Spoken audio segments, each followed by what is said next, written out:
That's what's kept us safe. We see it now in Denny's fights over syrup or somebody talking to their man.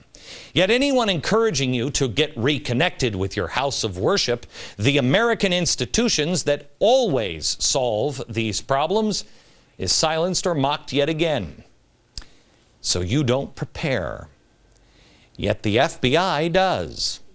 Eric Holder's Justice Department has just expanded powers again by giving significant new powers to its agents, letting them now search databases, quote, go through household trash, or use surveillance teams to scrutinize the lives of people who have attracted their attention. Where are all the wireless, warrantless wiretap furies? Where are they now? Where are the people? Where's the press this time around? By the way, the UN is also working on a small arms treaty, which purports to be a handy tool to fight terrorism. But if implemented, Second Amendment proponents like me believe that it will only enforce rougher licensing requirements, create more red tape, and possibly an international gun registry. As if terrorists give a flying crap about registering their gun or their machete before they kill you. This will do nothing but make it harder for you to get a gun.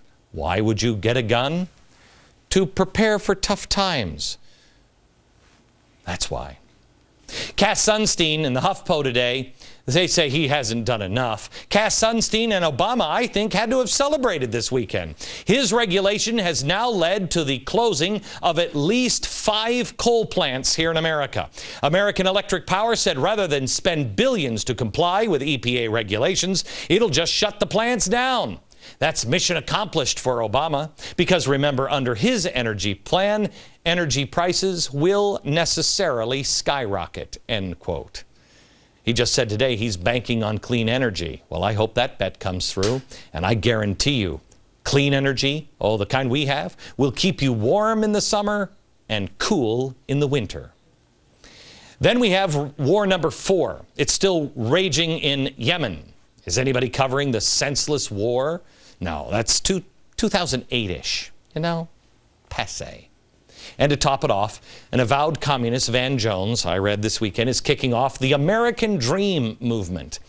Here's a man who's never renounced his communist views. He's a communist, radical, revolutionary that has openly advocated for the overthrow of the United States. He hasn't changed his point of view. He's changed tactics. He's changed suits and taken off his turtleneck.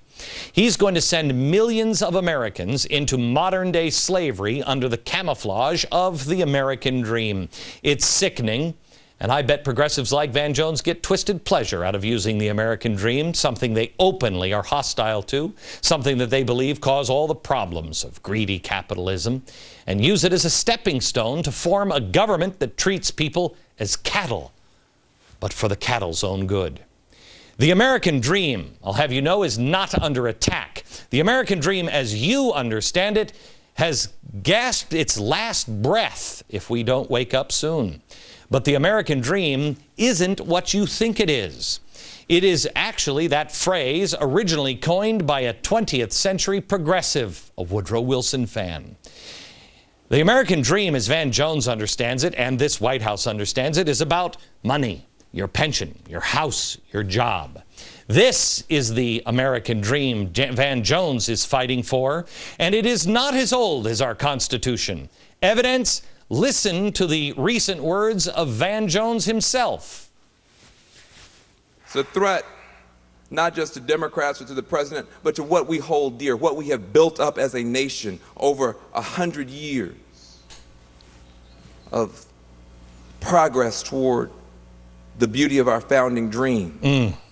I think he caught himself there.